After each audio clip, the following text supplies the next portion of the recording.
donde atacamos varios temas relevantes para los puertos, temas de simulación logística, temas ferroviarios, temas de evaluación económica, ambientales, y en particular también diseño portuario. Estamos acá con nuestro líder global, Camilo Lavarra, y yo tengo el privilegio de ser el líder para Latinoamérica de Ingeniería de Costas.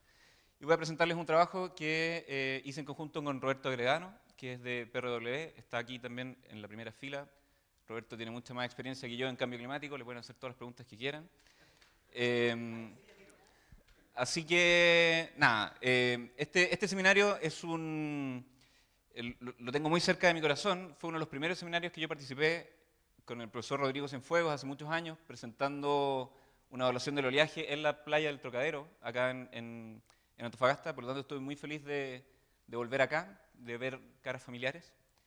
Eso, entonces, hoy quiero transmitirles una idea, y creo que la voy a repetir varias veces, es que los eventos extremos climáticos, pensando en oleaje en particular, están cambiando. ¿Ya?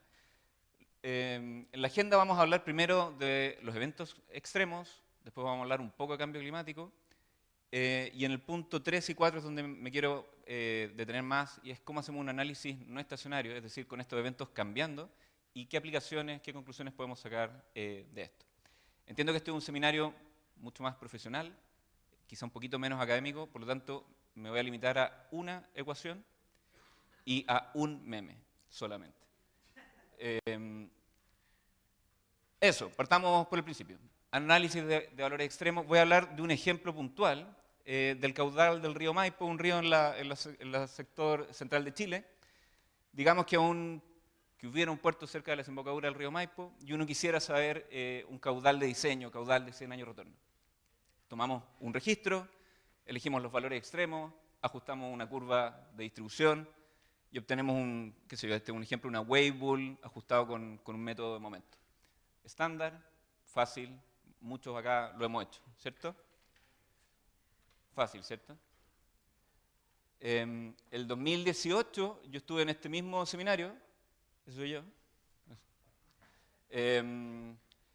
y le hice un poco el punto de, ok, esto está bien, esto está perfecto, pero no nos quedemos en estimaciones puntuales de los parámetros de esta curva. Esta curva tiene en particular esta curva tiene dos parámetros, un parámetro de forma y un parámetro de escala. Y normalmente con este tipo de metodologías uno obtiene un valor para la forma, un valor para la escala.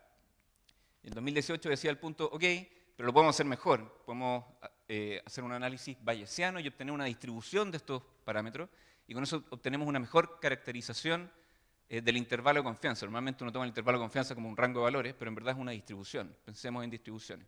Eso fue en 6 años, yo me imagino que todos ustedes, o la mayoría, lo tienen súper aquilatado, lo incluyen en sus diseños habitualmente. Hasta ahí es bastante estándar. Y es como que tuviéramos esta idea, y después tenemos esta otra idea de cambio climático, que suele ser un poco más complejo. Es un problema complejo, es un problema donde se presta para... es enredado, es muy fácil enredarse. Entonces quiero centrarme en una idea central sobre el cambio climático, que es la concentración de CO2. Básicamente el cambio climático es real, por si hubiera gente que todavía no lo cree. Somos nosotros, porque nosotros estamos generando las emisiones que han cambiado el clima. Y para mí este gráfico es brutal. Muestra las concentraciones históricas. Hay distintas formas de medir, no les voy a dar el detalle, pero en el fondo esta es la concentración hace 65 millones de años atrás. Estábamos por sobre 1000 partes por millón de CO2 en la atmósfera. Esto iba bajando a lo largo de millones de años, y el último millón de años ha estado más o menos estable. Fíjense que la escala es logarítmica y la escala de abajo en estos tres gráficos están distorsionadas. Y en los últimos 100, 200 años vemos una tendencia al alza. Y uno podría decir, bueno, pero estamos dentro de la escala, son valores que se han visto antes, son todos argumentos que uno puede escuchar. Pero si agregamos a esto las proyecciones, existen proyecciones pesimistas en las cuales podemos llegar a valores o incluso superar valores que no se han visto en 65 millones de años. No es el valor, es la velocidad del cambio lo preocupante. ¿Ya? Me quiero centrar solo en esta variable. Ustedes pueden haber escuchado, pueden saber, esto influye en la temperatura primero, en el nivel del mar y en el clima completo. El clima es una caja negra compleja, digamos, que hay interacciones complejas. Entonces, a mayor CO2, mayor temperatura, mayor nivel del mar, mayores eventos extremos de mayor frecuencia, mayor intensidad. Lo decimos como un mantra. hay más marejadas, son más intensas. Y tenemos estas dos ideas, ¿cierto? Bueno, y solo para detenerme un poco, estas son las proyecciones que hace el IPCC, el panel IPCC. Y hay distintas proyecciones de emisiones, de concentración de CO2 equivalente en función de distintos escenarios más pesimistas, más conservadores. Y cada una de estas predicciones también tiene sus bandas de confianza. No es solo un valor, sino que van avanzando en el tiempo y hay un rango dentro de las cuales nos vamos a mover. Entonces tenemos estas dos ideas, ¿cierto? Análisis de valor extremo y el cambio climático. Sabemos que ambas cosas son ciertas y de alguna manera nos cuesta hacer el cruce. Entonces, si miramos de nuevo el mismo gráfico anterior y superponemos la concentración de CO2, a lo mejor algunos ya conocen este lugar, pero uno puede ver que hay estos son el máximo anual, entonces es un valor extremo por año, pero uno podría haberlo elegido de otra manera. Pero los valores máximos eran mayores en el pasado, cuando teníamos menores concentraciones de CO2, y los valores máximos hoy, en los últimos años, son menores. Uno no va a entrar en el detalle hidrológico, hay muchas personas que saben más hidrología que yo, pero también los caudales base también han ido bajando. Y la hidrología, igual que el cambio climático, son procesos complejos, importa la cuenca, importan distintos parámetros, pero si nos centramos solo en estos valores, en los valores máximos anuales y el CO2, vemos que existe una relación inversa, más CO2, más bajos caudales máximos. Entonces tratemos de cuadrar este círculo, tratemos de tener dos ideas al mismo tiempo y démonos cuenta que no son necesariamente contradictorias. Entonces, decimos constantemente que el clima está cambiando. Sabemos que el principal driver son las emisiones. Tenemos predicciones de emisiones. ¿Ya? Y más que el clima está cambiando, el clima ya cambió. Alguien dijo recién la mega sequía. Eso suena que esto es algo que va a pasar. Es algo que es por un tiempo. Cuando es una situación estructural, es un cambio que estamos viviendo. ¿Ya? No es que estaba el clima pasado y hay un clima futuro. El clima ya no es estacionario muchas veces. ¿Ya? Y ese es el supuesto que quiero que relajemos, de estacionariedad o estacionariedad. El clima ya no es estacionario. Esta es la ecuación que les voy a mostrar. Esta es la ecuación de Weibull, que es la misma que ajustamos antes. Y aquí hay dos parámetros, lambda, que es de forma, y sigma, que es de escala. El más sensible es el de forma, entonces centrémonos en eso. Esto es lo que nosotros normalmente ajustamos cuando tenemos datos. Y lo que yo les quiero proponer es que no lo veamos de esta manera, sino que lo veamos de esta manera. Lambda como una función del tiempo. Lambda no como un valor fijo, sino como un valor que cambia en el tiempo. Ese es el meme. Es una idea súper simple, matemáticamente, y no es nueva por lo demás, no se me ocurrió a mí, para nada. Es una idea súper simple y que nos estaba mirando en la cara hace mucho tiempo y que por distintos motivos nosotros agarramos el manual de cortapalos de cómo calculamos los valores extremos y no nos damos cuenta que no es consistente con lo que estamos observando. Entonces, de nuevo, el clima está cambiando y estos eventos extremos siguen una distribución que también va cambiando suavemente durante el tiempo, a lo largo del tiempo. Por lo tanto, el principal supuesto de la mayoría de las metodologías no se cumple, que es que los valores extremos siguen la misma distribución todos los años. Por lo tanto, no podemos utilizar las metodologías tradicionales. ¿Ya? Y lo otro que queremos proponer es que la forma de correlacionar cómo cambian estos parámetros con alguna variable explicativa es un enfoque bayesiano. ¿Ya? Me quedo dando vuelta del 2018 y quiero, en el fondo, de hecho yo creo que Pato Winkler hizo esa pregunta en el 2018. Y esto nos puede servir para evaluar cambio climático, y en ese minuto no lo habíamos pensado mucho, pero efectivamente la respuesta es, se debe poder, y hoy día le dimos una vuelta y claro que se puede. Y de hecho creemos esta es la herramienta correcta para hacerlo. Y de esta manera se pueden predecir mejor las probabilidades de eventos extremos futuros. ¿Ya? Entonces déjenme mostrar, este gráfico lo que muestra es el valor del parámetro de escala. En rojo es el valor, el único valor que uno obtiene con los sistemas tradicionales frecuentistas. Y con distintas líneas vemos cómo cambia ese valor de escala en el tiempo en función del path de emisión que queramos seguir.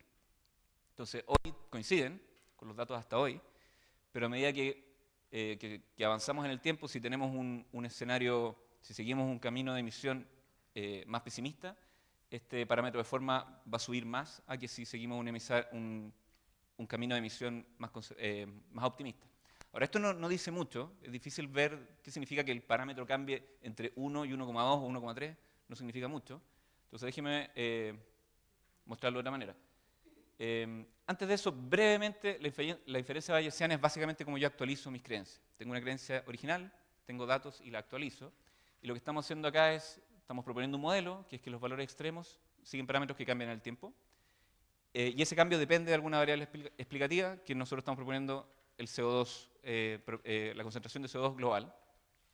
Tenemos observaciones de ambos parámetros simultáneos, tanto del valor extremo como de CO2, y por lo tanto podemos usar algún tipo de algoritmo de inferencia, en este caso MCMC, pero hay otros, para ajustar nuestras creencias, lo que se llama la distribución posterior versus la distribución a priori, que es la que uno le entrega al modelo, ¿ya? No voy a entrar en esos detalles, pero entonces, ¿qué significa que cambie el parámetro de forma? Significa que si quiero ver mi distribución de valores extremos, y en un horizonte de evaluación, no hoy día, sino que en el año 2100, voy a tener distintos ajustes de valores extremos en función del escenario de emisión. Si pasa todo bien y dejamos de emitir, que son los colores celeste y amarillo, voy a tener una distribución muy similar a la actual, pero si empezamos a emitir más CO2, los caudales van a bajar y por lo tanto mi distribución de valor extremo va a ser un poco más baja. Es decir, el evento de 100 años de retorno va a tener un caudal menor que el que tiene hoy, ¿ya?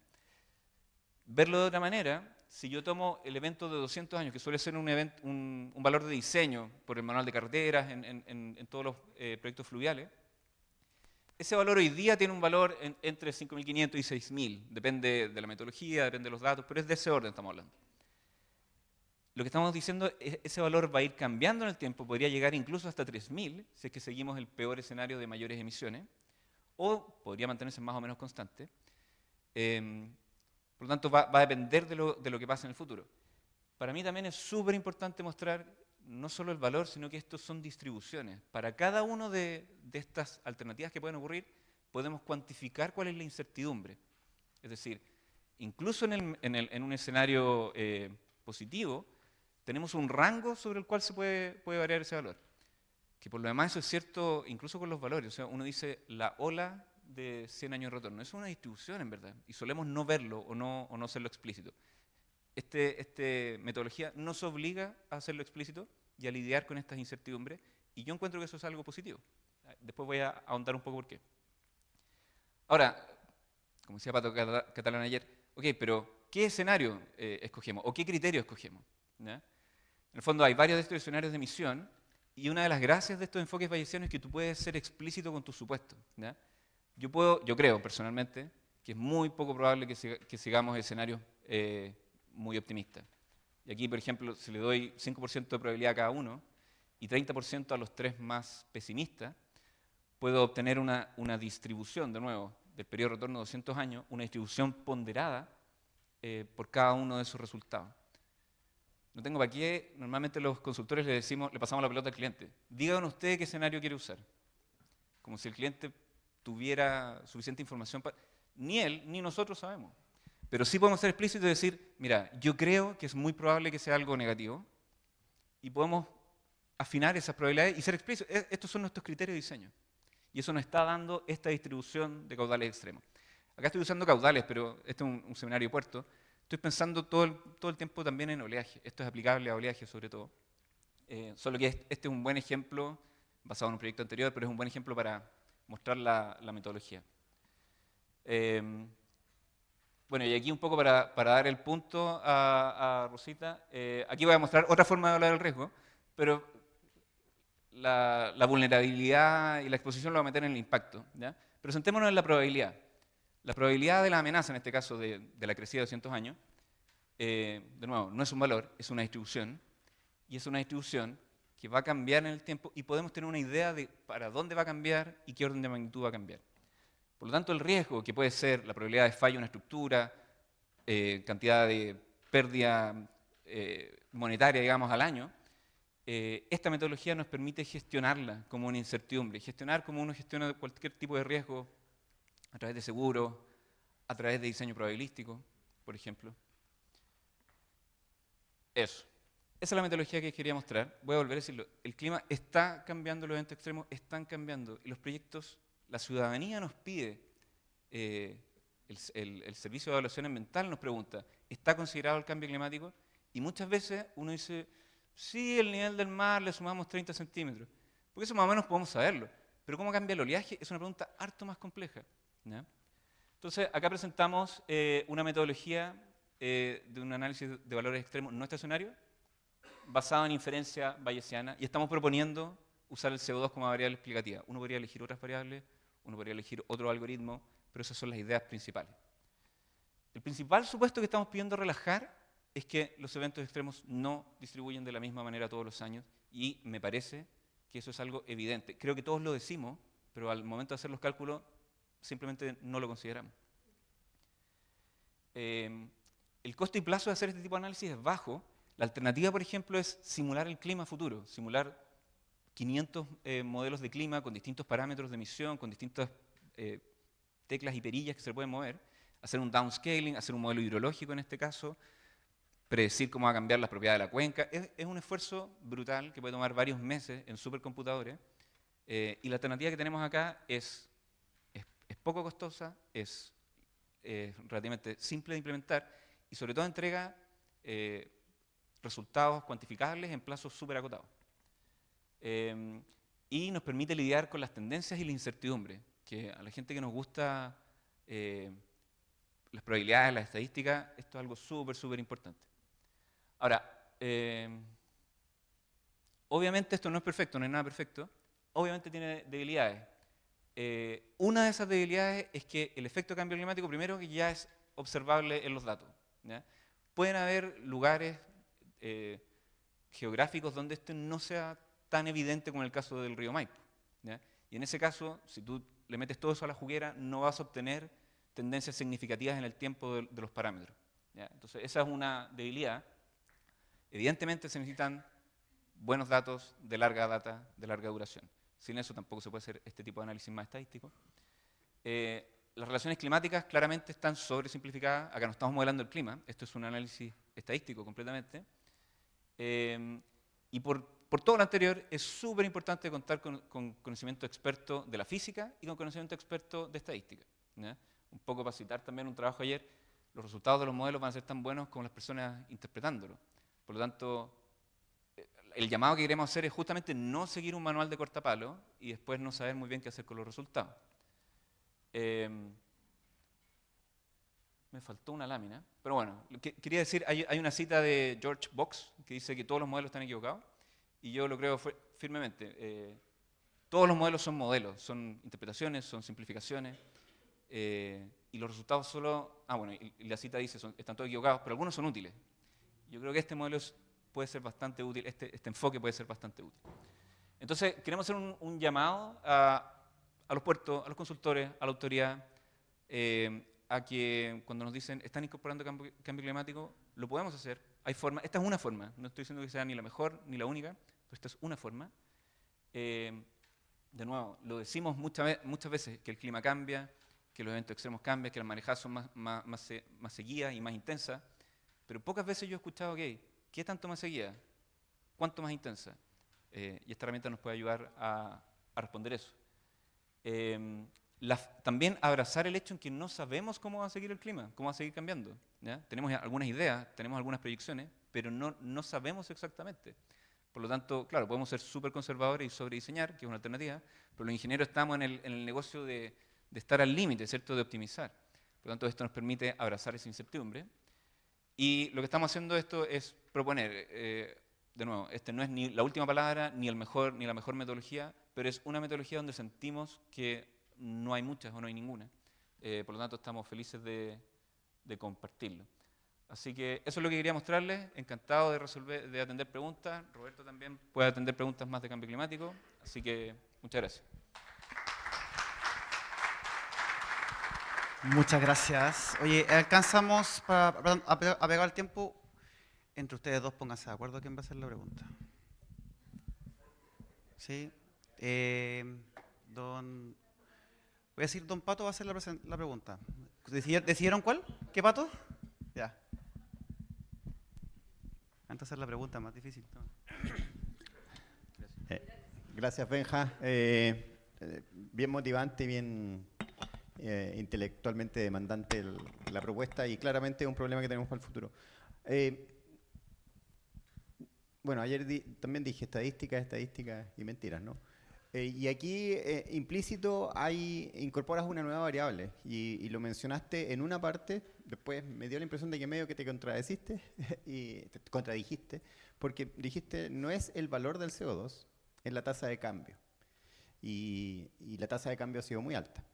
Y eso en el análisis que presenta tiene incorporado que tiene que haber un tiempo de integración. Por lo tanto, el T está sujeto a cuáles son la cantidad de datos que incorporaste en tu análisis. Por lo tanto, un modelo de estas características va a funcionar relativamente bien en la medida que la pendiente sea constante. Pero uno de los desafíos con los que todavía me estoy encontrando es que nuestro historial de datos, especialmente lo que se refiere a procesos en la costa, es muy corto y me da la impresión de que hay señales cíclicas que nosotros las estamos viendo simplemente como tendencia. Efectos como PDO, el SAM y otras oscilaciones del océano que probablemente son de larga escala, si nosotros las tratamos como una tendencia lineal, también vamos a estar generando un problema. Entonces, ¿cómo resuelves la multiplicidad de escalas temporales en una proyección de esta naturaleza? Sí, gracias. Excelente pregunta. Y toda la razón, en el fondo, hay varias cosas que desenredar ahí. Voy a hacerlo breve, sí, para no extenderme, pero, de nuevo, esto es un modelo, no busca ser la realidad. Y como de alguna manera es un modelo de regresión, hay toda una disciplina que se dedica a buscar cuáles son las mejores variables explicativas, ¿cierto? Se me va ahora el nombre, pero en el fondo uno puede hacer esa integración, esa exploración. Y también hay un montón de algoritmos y alternativas que te permiten incorporar memoria, ¿cierto? Bueno, ChatGPT no es mucho más que una red neuronal con memoria en esteroides, ¿cierto? Por lo tanto, yo comparto eso. Sin embargo, también creo que hay que partir simple, ¿ya? Si bien es cierto que puede importar la tasa de cambio y que puede importar a lo mejor no la concentración este año, sino que la del año pasado o el promedio móvil o qué sé yo, ahí puedo hacer enjuagues escogiendo la mejor variable explicativa. Parte de la ventaja que tiene partir simple es que esto te entrega una tendencia, y en este caso la tendencia es consistente con la observación en el sentido de que a mayor CO2 los caudales van a ir bajando, ¿ya? Y eso es algo que se puede observar. Ahora, yo comparto contigo, quizá lo podría haber puesto como parte de los riesgos de que esto esté sobresimplificado, también las relaciones físicas.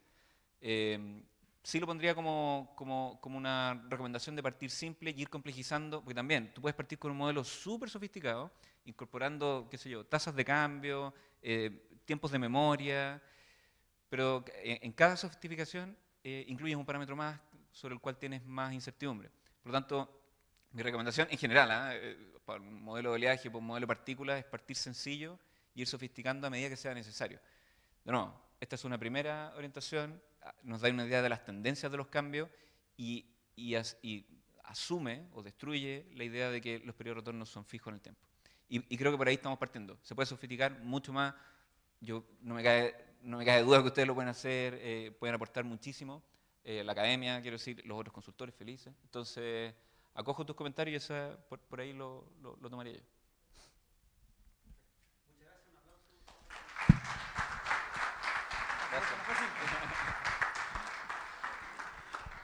Pues bueno, apegándonos, intentando apretándonos lo más posible al itinerario, ahora tendremos la presentación de uno de nuestros expositores invitados. Aquí, ahí está. Donaldo Signorelli es ingeniero civil electricista y magíster en ingeniería. Cuenta con más de 30 años de experiencia en el sector portuario, especializado en gestión, innovación, sostenibilidad, seguridad, operaciones y manejo de grupos de interés. Ha trabajado en proyectos de infraestructura de transporte por valores de sobre los 6.300 millones de dólares. Fue miembro del panel de actualización de la política portuaria en el 2007 y el panel de innovación para puertos y su logística en el 2015. Actualmente teníamos que era consultor portuario, pero abogado consultor lo tomó y es actualmente el gerente general de la empresa de consultora. También fue vicepresidente de operaciones en la Sociedad Portuaria Regional de Barranquilla durante el 2023-2024 y previamente fue gerente general en los puertos de Coquimbo, San Antonio, Arica y director en la empresa portuaria de Talcahuano. Así que, Donaldo, muchas gracias. Hoy día, se me fue a mencionar, po. El tema de hoy, si no me equivoco, es seguridad, ¿cierto? En el diseño, construcción, operación de instalaciones portuarias, el rol de la ingeniería. Muchas gracias. Muchas gracias. Este es el verde. Voy a usar 2 nomás porque 3 no alcanzo. Sí, voy a reducir a la mitad mi tiempo.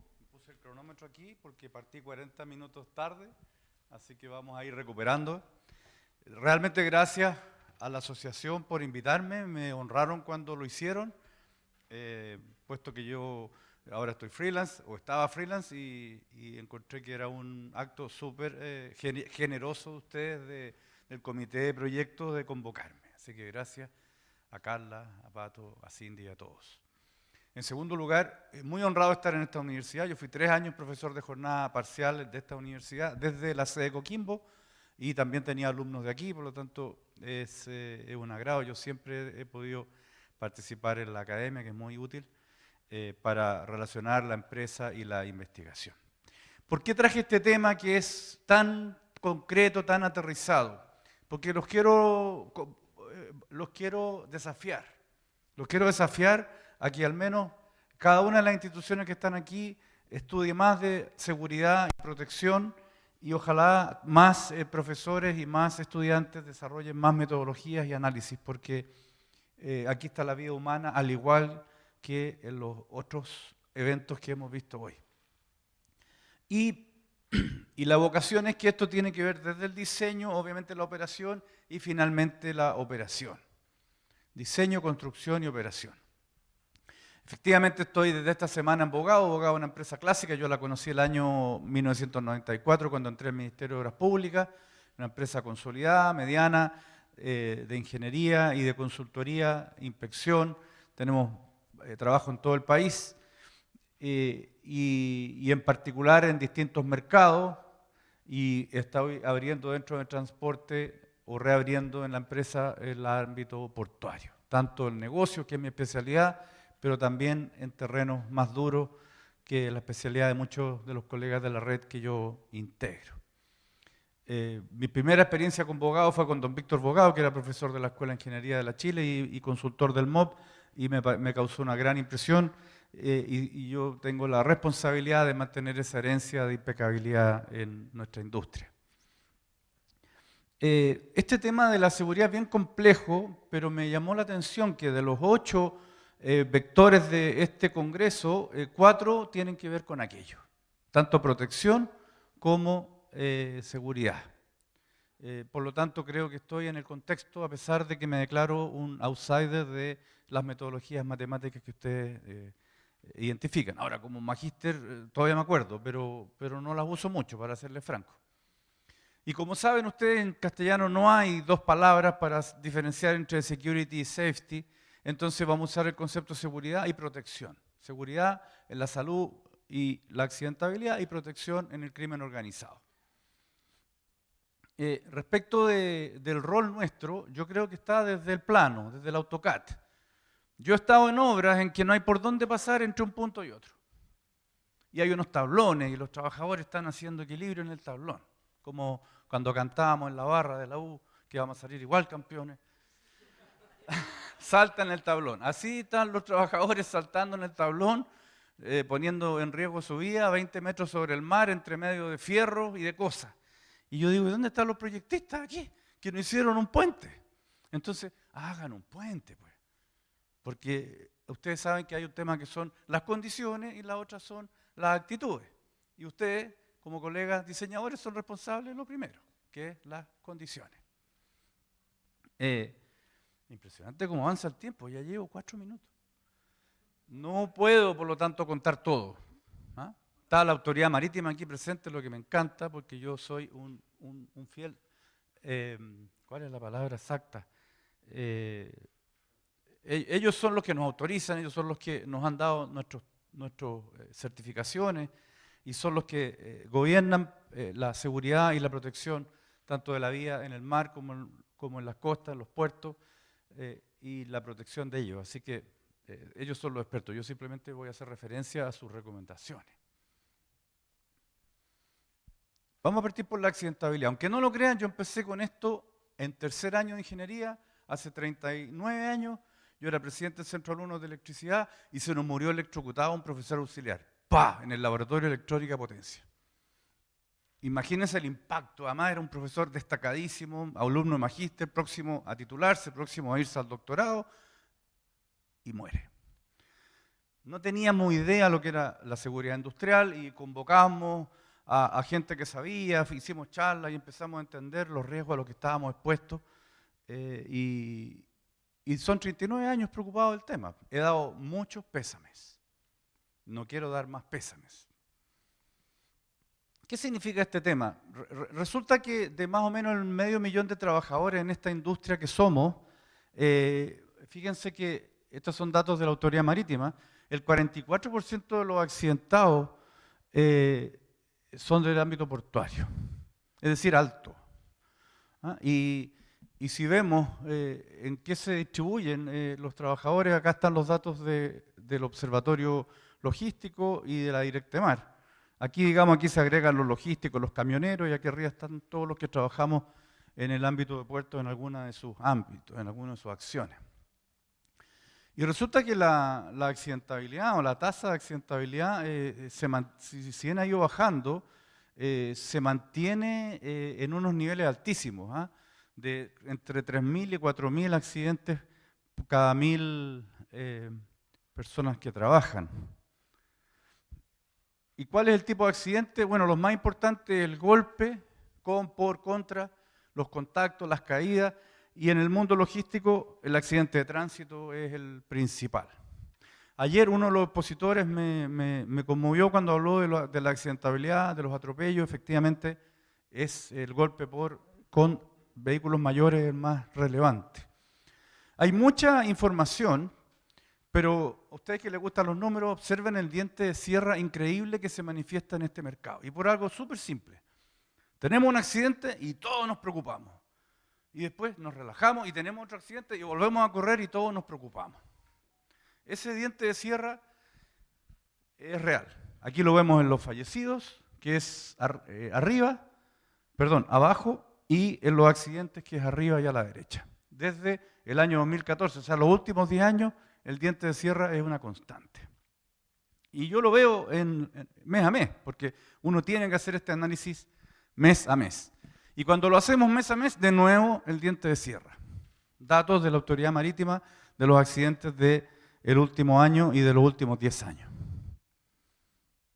Pero aquí no estamos hablando de cifras, estamos hablando de personas, de familias que lloran a sus muertos. Aquí hay unos recortes de prensa de algunos casos de los últimos tiempos. Tuvimos algo súper duro, que fue una mujer, la primera mujer portuaria que muere en un terminal. Yo soy un impulsor del trabajo de la mujer en los puertos y me dolió el alma cuando desde Colombia vi que había fallecido una compañera en un terminal. Y estando allá, y que había leído harto a García Márquez, me acordé, o más bien reencontré este texto que dice que puede ser solo una persona en el mundo, pero para una persona tú eres el mundo. Y cuando tú vas a dar un pésame y ves cara a cara a un hijo, a una viuda, a una madre, eso no se te olvida nunca. Y yo se lo transmito con esta crudeza para que lo pensemos desde la óptica del diseño, del desarrollo. Los invito a que se metan en esta estadística. Hay una pirámide, hay un par de autores que la han ido desarrollando, Heinrich y Wirth, y esta pirámide lamentablemente funciona. Contra más torceduras de pie que se pongan en la base de esta pirámide, que son las lesiones leves, y los cuasi accidentes, vas subiendo, vas acumulando hasta que llegas allá arriba donde no quiero leer. Y lamentablemente es así, o sea, es algo empírico. Entonces hay que trabajar sobre la base. ¿Y cómo se hace eso? Con los datos. Hay mucha métrica, según los distintos países latinoamericanos se piden distintos números. Acá en Chile la autoridad tiende a pedir solo la tasa, que nos sirve mucho. A mí me gustan los índices porque es por millón de horas trabajadas, tanto días perdidos como accidentes que generen días perdidos por millón de horas trabajadas. Pero hay que hacerlo por área, para cada una de las áreas que ustedes tienen en su ámbito. Y esta otra curva, que también tiene un nombre, que es la de Bradley, que es de la empresa DuPont, también es de verdad. Y yo la he vivido pasando de 150 a 130, número absoluto de índice de severidad, por ejemplo, a 10, a 30. Y claro, ahí uno se gana premios. Y eso es el cambio cultural. En la primera parte de arriba hay unos policías, porque en el fondo la gente se comporta solo cuando hay una presión intensa del control de los seguritos, de los encargados. Se me apagó el cronómetro. Es que me gusta la eficiencia, para que cumplamos. Llevamos 11 minutos. Y después viene un segundo estado, que es que ya las personas logran, de cierta forma, con algo de supervisión, comportarse. Al principio policial, después supervisión, después logra el individuo cuidarse solo y al final estamos en una etapa en que ya el colectivo se cuida. El problema es que ese cambio cultural permite un orden de magnitud, es decir, bajar de 100 a 10. Pero pasar al otro orden de magnitud empieza de nuevo. Entonces, por ejemplo, en un puerto que teníamos 130 y en 3 años bajamos a 9, que es el puerto más grande del país, resulta que cuando nos comparamos con uno de los clientes que iba a una minera, ellos tenían 0,8. Y nosotros estábamos felices porque teníamos 9. Entonces, ahí hay otro orden de magnitud. Y ese no se ha logrado en otra cantidad de años después. El liderazgo de la jefatura es fundamental. Este grafiquito también sirve mucho porque hay que estar siempre identificando dónde se están desarrollando esta pirámide, cuáles son los golpes, dónde son los golpes, cuál es el tipo de accidente. Y por lo tanto también aquí hay muchas posibilidades estadísticas de análisis y de correlacionarlo con la cultura. Obviamente que las manos y los pies son leves, pero generan muchos días de tiempo perdido. Y ahí abajo puse esa integral que es el símbolo de nuestra disciplina, la ingeniería, y yo me la juego porque al menos somos responsables de las condiciones. Y en varios casos, cuando tenemos roles de liderazgo, ya también somos responsables de las actitudes o de las prácticas o de los procedimientos. Es el tipo de cosas que hay que hacer. ¿Ah? Caminata de los gerentes, caminata de los residentes, caminata de los visitadores. Yo en Colombia bajé de peso porque caminaba 10.000 pasos al día en 3 salidas a 40 grados de temperatura. Y me gané el respeto de los trabajadores haciendo eso y bajamos la accidentabilidad. Y me gané un premio. La mujer es clave porque las mujeres son más ordenadas, son más responsables, están preocupadas de su familia y generan un ambiente de mayor preocupación, como hablábamos hace un rato.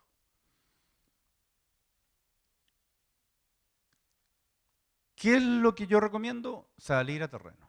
Yo llevo 30 años inspeccionando obras, saliendo a terreno. Y logras que te ganes premios. Por ejemplo, ahí hay uno que nos ganamos en Puerto San Antonio, abajo el que comento de Colombia, a nivel país. Pero yo estoy más preocupado de los pésames que he dado que de los premios que hemos ganado. Algunas fotitos solo para que me crean. En Arica, por ejemplo, el ferrocarril Arica-La Paz, tuvimos accidentes. Una broma, en una oportunidad se nos fue el tren y chocó un taxi, por suerte no hubo tanto daño y salimos en la portada del diario de Arica. Y mi hijo, que era pequeño, me dijo, tú siempre quisiste tener un titular en primera página, me dijo. Nunca me olvido esa anécdota. Allá arriba el dragado, ¿no es cierto? Aquí está el señor Aldunate, trabajamos en ese dragado, ¿tú te acuerdas?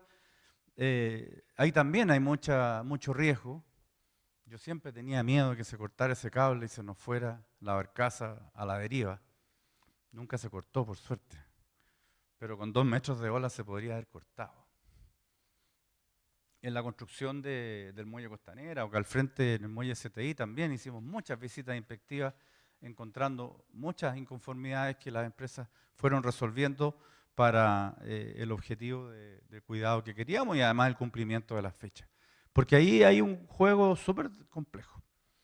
No tengo más tiempo, pero allá abajo a la izquierda estoy yo limpiando en Colombia. Y me tomaron por las cámaras de video y yo traje esta foto porque también hay que hacerle a la limpieza. Hay un paper de la H muy bueno que habla precisamente del rol de la limpieza en el aseo, en el ornato, en la cultura del orden. No tengo más tiempo, pero el año 2014, San Antonio Terminal Internacional, después de un accidente importante, hizo un proyecto que le llamó la zona segura, que fue la primera experiencia en Chile, de un dispositivo que determinaba algún tipo de señal o de incluso detención del vehículo cuando estaba muy cerca de la persona que portaba el RFID en la mano. Aquí está Ricardo Guital, que fue el que lo implementó.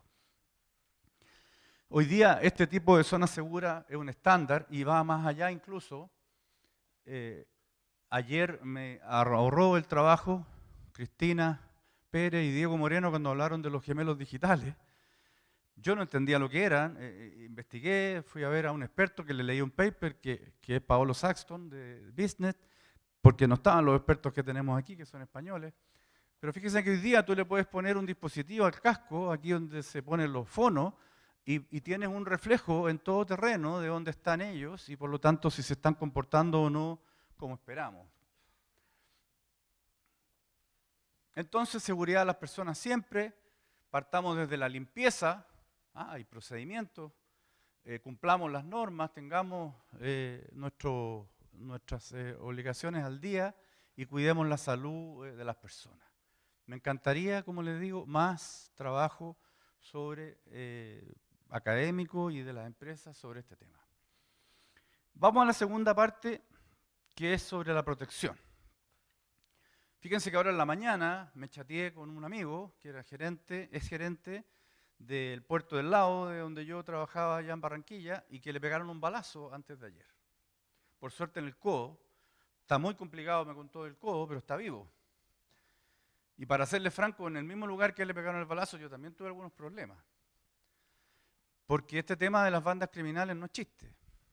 Ellos saben dónde golpear y saben cómo presionar. Y estamos frente a un mundo organizado que tenemos que enfrentar. Aquí la autoridad marítima es mucho más estricta, tiene un procedimiento que es el ISPS o PBIP, y que cada uno de los puertos tenemos que cumplir, y la autoridad marítima, cierto, acá está el capitán de puerto, lo fiscaliza. Acá hay algunos recortes de prensa bien impresionantes. Del mes pasado, el de Tambo Quemado, 21 toneladas en un camión. Está en la frontera. Y decían que iba hacia Oruro. ¿Qué diablo va a hacer un camión en la frontera con Chile que va para el otro lado? No sé. Lo dejo con puntos suspensivos. Pero 21 toneladas no es poco. Para que ustedes sepan, hoy día los organismos del crimen organizado mandan embarques pequeños. 30, 300 kilos, 200 kilos, porque saben que van a perder un tercio. Entonces lo mandan disperso. Ya no es como antes que te mandaban el contenedor entero. Porque es muy difícil mandar un contenedor entero. Pero ese contenedor está entero. Y ahora, la primera semana de noviembre, hace 4 días atrás, la Fiscalía Nacional, que está tan de moda porque salen los diarios todos los días, emitió una orden para que un grupo de jueces, 5 jueces, en 5 macrozonas del país, investigaran sobre los crímenes organizados en los puertos. Porque hay antecedentes concretos que, como decía un periodista antiguo, nos va a caer la teja, porque obviamente que se espera que tengamos un mayor cumplimiento de estos conceptos. Y ahí hay varios recortes bien impresionantes, algunos de ellos. Ahora, ¿qué es lo que es este tema de la seguridad? Bueno, todos los que trabajamos en un puerto tenemos que hacer unos cursos como el 3.25 de la OMI, los puertos tienen que ser certificados, todos los portuarios tienen que tener su carnet de seguridad en la actividad portuaria, pero esa es la base. Como dicen los muchachos, ese es el deste. Sobre eso hay que meterle tecnología, inteligencia y un conjunto de otros elementos. Porque si no, no tendríamos pesquisas. Si solo con las normas no tuviéramos problemas, no habrían problemas, pero hay problemas. Entonces, hay que tener una estrategia y cada terminal debe tener su estrategia y ahí falta más investigación, falta más desarrollo, es un tema que cuesta encontrar bibliografía, precisamente porque el tema es delicado, entonces hay que trabajar más en equipo, acción en red, meterle más tecnología, separar roles, sortear el rol de los guardias en cada uno de los días, cambiar guardias, cambiar trabajadores. La persona que está a cargo de la función de entrada de camiones en febrero no puede hacerlo en marzo. Ese tiene que hacer otra cosa. Tiene que preocuparse de las bodegas, ¿me entiendes? Hay que tener una metodología también del manejo de los recursos humanos y cómo estos son o abordan esta responsabilidad. Pero no solo tecnología. La autoridad marítima tiene canes, la aduana tiene canes, la policía de investigaciones, carabineros y los perros son infalibles. Porque ellos no tienen nada que ver con ninguna cuestión. Cuando sienten olor, lo persiguen. Y sienten olor de algo que pasó hacia atrás. Entonces, cuando tú pones un can en la puerta, puede detectar un trabajador que estuvo con algo en los bolsillos días atrás. Pero también la tecnología, y de nuevo los gemelos digitales, y le agradezco de nuevo a Cristina, a Diego y a Paolo Saxton que me contaron sobre esto, porque tú puedes hacer una modelación que permita, sin la intervención humana y sin tener rejas en áreas portuarias donde no se puede, generar en el fondo rejas virtuales para impedir que se sobrepasen ciertas funcionalidades o ciertas obligaciones. ¿Dónde es lo más delicado? En la consolidación de carga. Hay clientes que piden fotografía de cada una de las capas de la consolidación en el cross-docking, precisamente para controlar que eso no ocurra. Yo hoy día estoy haciendo diagnóstico, porque yo no soy auditor, en varios terminales del país de estas dos cosas que estamos hablando, protección y seguridad. Y les digo que incluso en las mejores instalaciones se encuentran varios hallazgos. El tema de la analítica es fundamental, ¿eh? Esto, aquí de nuevo está la tecnología, los sistemas expertos o inteligencia artificial, que vean qué tipo de personas hay, dónde no pueden haber personas, la integración entre el control de acceso y el centro de televisión y circuito cerrado es fundamental. Protección siempre, por lo tanto. Ya es un estándar el asunto de las lecturas de patentes, también los simulacros, y esto es clave, las embarcaciones menores, que pueden adosar a las bandas de las naves o pueden tirar carga hacia arriba. Una anécdota que me pasó a mí, una grúa estaba haciendo una carga y se detiene tapando casualmente la cámara durante 3 minutos. Tiempo necesario para que desde el agua echaran contrabando a la nave. Y después siguió. Imagínate la cantidad de gente que tiene que estar involucrada para hacer esa operación, que se ponen a mirar para otro lado. Y cuando le pregunta al gruero, no, es que me dolió el brazo y tuve que parar. Justo ahí, donde está la cámara. ¿Por qué movió ese contenedor? Porque estaba en el sistema. Y tú vas al sistema, al TOS, que también hablaron de eso ayer, y no está la operación. Entonces hay dos posibilidades. O te está mintiendo o hay ciberataque. Por lo tanto, la ciberseguridad participa aquí también. Porque yo estoy convencido que te borran transacciones del TOS. Porque los operadores no ponen en riesgo su trabajo, ellos mueven el contenedor que el sistema les dice. Entonces ya están viendo que aquí se está configurando una cantidad enorme de condiciones, y siendo las 22 minutos, voy a seleccionar solo 2 conclusiones que me parece, insisto, motivarlos para que tengamos más desarrollo de estos temas, y una tarea para la casa. ¿Cómo nos va a pegar la ley de protección de datos personales con esto? Muchas gracias por la invitación. Aldo, muchas gracias. No se me arranque, no se me arranque. Primero que todo, preguntas. Si no las hay, yo tengo otra así importante. Nosotros en el Ministerio de Transportes, en la unidad que estoy trabajando, porque tengo doble militancia también, trabajamos en el plan de logística colaborativa, y de hecho el tema de security, porque hablamos de seguridad, la gente tiende a confundir estos temas y estamos obligados a hacer esta diferencia. El tema de seguridad se ha quitado un poco el tema. De hecho, no solamente hay temas reales y contingentes, como que efectivamente circula droga por los puertos, estamos todos los días batallando con esa realidad, pero de igual forma se hacen muchas medidas de protección, y a pesar de que se hagan estas medidas de protección, termina también impactando en la percepción del delito. Muchas veces se cree que todos los días roban un contenedor en las calles de San Antonio, cuando en realidad sucede cada tanto. No debería ocurrir, pero sucede. ¿Cómo, desde su visión y la experiencia que ha traído, y también con su trabajo especialmente en Colombia, cómo se juega también con esa mecánica? Porque uno también hace avances como autoridad portuaria, la gobernación marítima, las instituciones públicas para atrás, hacen un trabajo, baja el KPI efectivamente de delito, pero la gente se queda con la sensación de que, oye, cada vez me están robando más. ¿Cómo sucede esto entre el trabajo concreto y la opinión pública?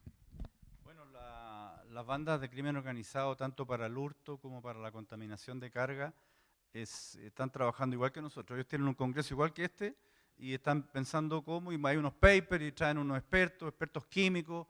Tú encuentras ahora droga en jugos, ¿ya? Expertos mecánicos, de unos alambiques que en unas vueltas, que es muy difícil ver, vienen ahí 10 kilitos en una vuelta, 20 kilitos en otra vuelta. O sea, ellos están estudiando cómo vulnerar los mecanismos. Por lo tanto, nosotros tenemos que hacer lo mismo, poner portales de free flow de escaneo, mucho más perros, y todas estas medidas que yo dije a la rápida porque no tengo tiempo, pero este es un trabajo de detalle. En un puerto mediano de como los 5 o 10 más grandes de Chile, hay 40.000 transacciones mensuales de estos temas, 40.000. Y hay que hacer la estadística, hay que llevarla a los directorios, hay que mostrarles, en fin. Te insisto, y con esto me quedo. La base es la norma, imprescindible, fundamental. Y sobre eso hay un conjunto de otras actividades que hay que seguir. Muchas gracias, le damos un cordial aplauso a Donaldo. Que le hacemos entrega de este presente, que es de autoría aquí local. De hecho, creo que está el nombre. Uy, ¿cuánto era el nombre? Miguel Silva. No me rete. Eso. Así que una foto ahí.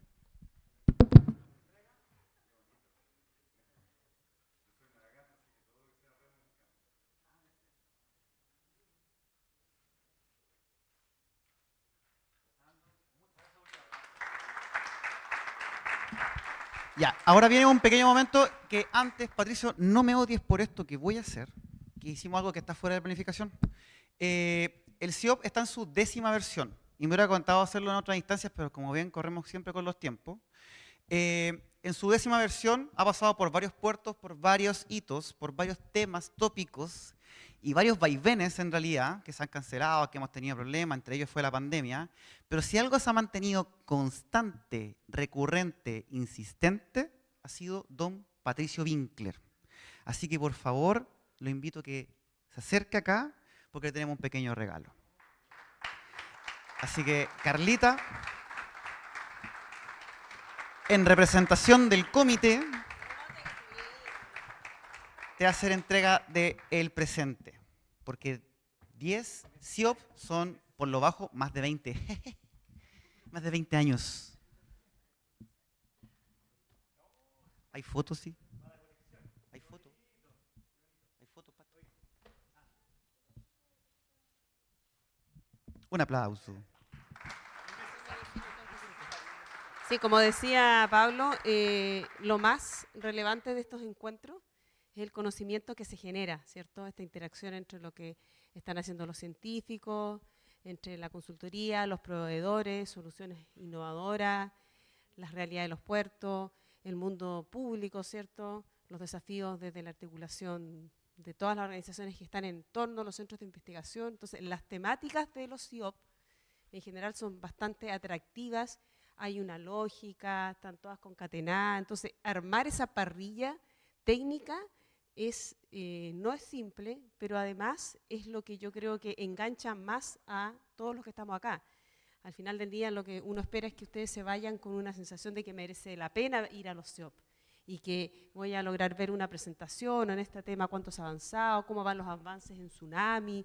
Entonces, esta mezcla de información, conocimiento en el formato que se genera es porque tenemos en el comité a Patricio Winkler, que está siempre desde el principio preocupado de mantener este estándar, de que haya un procedimiento, de que se manden trabajos, de tener revisores de buena calidad, también acorde al tema, de hacer ese match, y que siempre llegan muchos trabajos. Entonces, es súper importante que esa componente del CIOP se mantenga y por eso creemos que teníamos que hacer algún gesto explícito porque hace que esto le dé también credibilidad técnica hoy día a esto. Hoy día Benjamín dijo, esto es un encuentro científico, como que merece la duda, ¿cierto? Pero hay muchos científicos, hay centros de investigación, hay universidades. Entonces también hay como señales de ese relacionamiento en el conocimiento, en las conversaciones transformadoras, y eso es lo que esperamos, porque nosotros venimos aquí a hablar del futuro, ¿cierto? De que cómo se nos viene el futuro y queremos irnos con los tips, ¿cierto? Y esos tips se logran gracias a que hay un contenido y que esto es un evento que tiene mucho de fondo, ¿cierto? Tiene mucho contenido, así que no podíamos no hacerlo, Patito. Sí, y en complemento ahí, no sé si están como dos micrófonos, muy bien. En complemento también el trabajo que se hace, si bien sobre la asociación está la SOCHIT, la CHIPIC trabajando de forma como instituciones, ambas dependen de Patricio Winkler en su trabajo, así que eso es un último aplauso, por favor, Patricio, de verdad, esto es por ti. DESIOP no ha sido en vano. Y también comunicar que después aún nos queda un pequeño momento más y después tendremos la salida a terreno. Así que don Patito Catalán, que ayer se lanzó una cuñita, ahora la queremos formalizar. Algo importante que ayer en la cena también cerramos con el traspaso de esta antorcha del CIOP, que la tenemos en Puerto Coquimbo. O sea, es súper interesante haber culminado esto ya con otro puerto, con otra sede, que también le da mucha continuidad, ¿cierto? Así que está todo pasando en los puertos y tenemos otra sede, así que bien. Lo dejamos con usted, don Patito. Ya, creo que había un PDF. Esto se llama venir con la camiseta puesta. Si voy a hablar de tsunami, esta es Bueno, ayer me tiré un guatazo enorme. Bueno, mostré un video saltando a la piscina, así que tenía que hacerlo. Y queremos tratar de formalizar un poquito esto, pero también nos dimos cuenta que, bueno, se generó discusión, pero también hay harto desconocimiento de qué es lo que significa esto. Y un poquito de historia, una invitación, y ojalá la logremos. Así como Carlos Dittborn armó el Mundial del 62 cuando no teníamos nada, la invitación está a que hagamos lo mismo.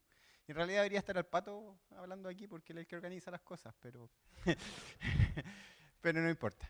Bueno, lo que estamos tratando de motivar es que Chile sea el primer país latinoamericano en organizar la Conferencia Mundial de Ingeniería de Costas. La ingeniería de costas es una disciplina de la cual la ingeniería portuaria es una subdisciplina. Y esta conferencia no es una conferencia 100% científica, de hecho es de todas las conferencias a las que suelo asistir la que tiene el balance más claro entre práctica y, digamos, la componente de ingeniería realmente y componente científica.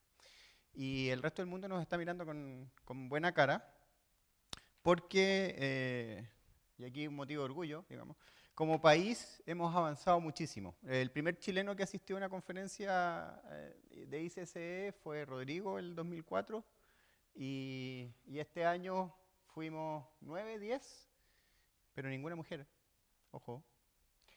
Y lo que ven abajo es una pequeña visión de qué es lo que significa esa conferencia y en realidad es un CIOP con esteroides, pero en vez de afiches, con stands, es una oportunidad de conversar, discutir y generar harto conocimiento.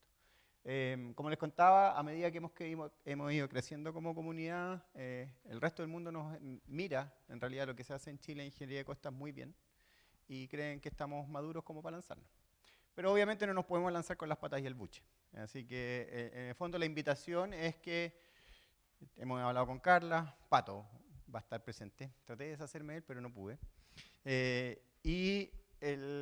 Probablemente en el corto plazo vamos a tratar de armar una suerte de comité ejecutivo, porque esto hay que presentar una postulación. Este es un proceso que es bastante serio en términos de presentarse. Hay que presentar una propuesta en términos de actividades, de trabajo, pero sobre todo de cómo se financia. ¿Okay? Financia antes, de forma tal de asegurar que la conferencia se puede lograr. Entonces, probablemente en las semanas que siguen, ya que los tenemos todos cautivos con sus correos electrónicos, vamos a bombardear un poquito para tratar de generar un grupo, un steering committee, y ojalá poder presentarlo 26, ¿no es cierto, Pato? En la próxima conferencia ir a presentar una candidatura de Chile pensando en 2030. Se planifica con muchos años de anticipación. Pero están todos invitados porque en realidad creo que realmente como país tenemos mucho que mostrar y somos un país muy atractivo. Así que lo que ayer partió como una idea peregrina se transformó como los gremlins durante la noche y hoy día en la mañana ya parece que está tomando un poquito más de fuerza. Todos invitados, hay algunos que tenemos habilidades distintas en distintas cosas, así que tenemos que armar una buena selección nacional para llegar bien lejos. Esa es la invitación. ¿Se me queda algo más, Pato?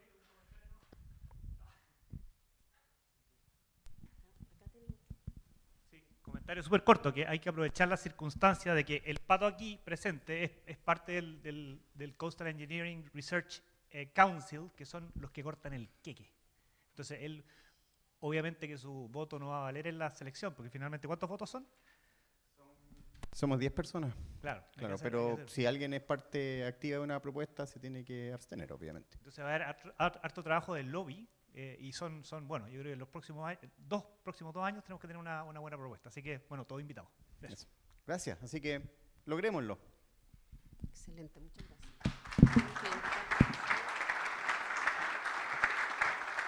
Muchas gracias, Pato. Claro, ahí hay que conformar un grupo para poder hacer esa propuesta. Ya llegamos a nuestro cierre. Ahora tenemos nuestra salida, ¿cierto? Paseo que le hemos llamado, pero que es una salida que hoy día tuvo un contexto súper interesante que nos explicaron. Vamos a tener un bus afuera.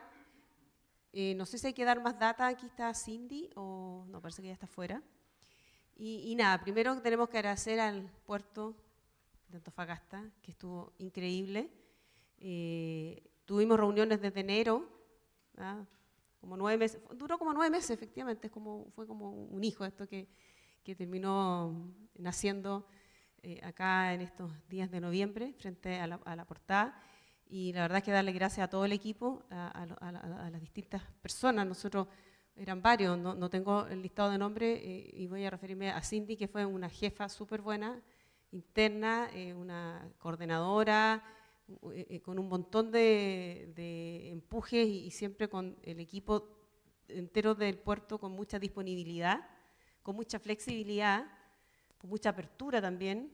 Y eso es lo bonito porque cada comité va formando su propia fisonomía en el fondo. Así que los agradecimientos a Cindy, porque fue una súper buena jefa con bastante alegría, con muy buen ánimo, diciéndonos ya, pues, tenemos que votar, tenemos que decidir. Porque hay varias decisiones desde muy domésticas, muy chiquititas, hasta la cena, todo, hasta los grandes temas de fondo. Hay una estrategia que se arma para que esto llegue a buen término. Así que le damos los agradecimientos. El puerto de Antofagasta se portó espectacular. Creemos que fue una experiencia en lo técnico súper enriquecedora, pero en lo humano también. El factor humano es súper importante. Así que las gracias a ellos, las gracias a los 16 auspiciadores. Sin los auspiciadores no somos nada. Esto es igual que en la televisión, necesitamos los auspicios. Pero además los auspiciadores, en este caso, que presentaron sus charlas, estuvieron increíbles. Hubo una concatenación de temas, hay varios hashtags, yo creo, acá, sostenibilidad, los cierres de puerto, tsunami y así, que van ido evolucionando, y eso fue súper enriquecedor. Así que nada, yo sacaba la cuenta más o menos cuántas organizaciones participaron de este seminario. Organización, entendiendo que si uno toma una persona, por ejemplo, Pato Winkler, que lo hemos tomado de ejemplo, que es HIPI, que es Universidad del Paraíso, que es IGIDEN, que representa varias, son del orden de 50 organizaciones las que hay acá adentro. ¿Ah? Entre consultores, que son del orden de 10, entre universidades, que son como 6, centros de investigación, del mundo público, empresas públicas, que son distintas a las instituciones públicas, haciendo la diferencia, y con del orden de 20 charlas, 11 relatores, o sea, como 30 momentos donde hubieron números, que son súper importantes, y hubieron relatos, conversaciones transformadoras, generativas, que lo que nos ayudan al final del día y que salió en muchas charlas es la toma de decisión, ¿cierto? Tenemos que tomar decisiones, salimos tomando decisiones en el ámbito laboral, lo sabe la gente del CHOA, de la Directemar, que le toca tomar difíciles decisiones de cara al mar. Entonces, el poder generar más información para que esa toma de decisiones tenga mayor respaldo es algo que se agradece y que vamos a tener que seguir tomando cada vez más decisiones en ambientes de mayor incertidumbre, ¿cierto? Por eso que irnos transformando en que nuestros cálculos ya no sean tan determinísticos y más probabilísticos, como que nos da, pareciera que escenarios que por lo menos tenemos que conocer el rango en que nos movemos de posibles escenarios futuros, porque ya ni siquiera hablamos de un escenario. El futuro puede tener un espectro de escenarios futuros, ¿ah? Así que eso creo que es maravilloso, que se vaya poniendo en las conversaciones y que vaya, en definitiva, cambiando nuestro mindset, ¿cierto? Que nos vayamos con el cerebro con más oxígeno de las distintas frases, palabras, conceptos, los drivers, ¿cierto? ¿Cuáles son los paradigmas? ¿Cuáles son nuestras creencias? Al final es un tema bastante filosófico. Y eso creo que se logró en este espacio, en esta universidad. Estamos en una universidad, entonces hicimos un ejercicio como muy de conocimiento, eso no es casual. Así que eso también agradecerle a la universidad que nos recibió por casi 3 días. Muchas gracias. Y ahora, ¿nos vamos afuera? Muchas gracias, Carlos. Muchas gracias. Un aplauso también, parte del comité organizador. Yo quiero aprovechar de mencionar solamente una persona. En palabras de, quise mencionar que el CIOP quizás es muy profesional, también escuché que de repente es muy academicista. Y palabras para la siguiente versión, que ahí tengo a Puerto Coquimbo también mirando. En palabras de un muy buen amigo, don Raúl Berrauter, el CIOP va a ser y puede ser lo que ustedes quieren que sea. Así que tiene esa particularidad de poder crecer en las aristas y áreas que nosotros queramos. Así que vamos para ello para la siguiente temporada. Ahora se viene, llegan unos 5 minutos más nuestra ida ya para la parte costera. Ustedes pensarán, oye, pero me voy a morir de hambre si son la 1 y vamos a andar de paseo. Tenemos colaciones, van a haber alimentos suficientes como para que ustedes puedan ir y en el camino después en la costa poder bajar esas calorías que van a consumir.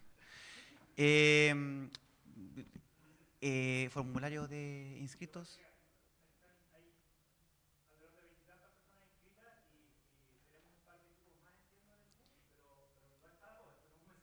Ah, sí, son la gente que se inscribió, que tenía listo, que está agendadísimo. Así que para que lo tengan en consideración.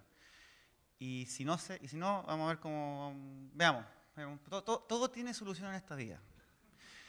Y veremos cómo lo hacemos. Así que si no se inscribió y quiere ir igual y de repente se atrasó su vuelo y tiene tiempo, converse conmigo y con Cindy afuera mientras respiramos, oxigenamos y nos vamos. Pero ya con esto despedimos esta instalación. Muchas gracias a todos.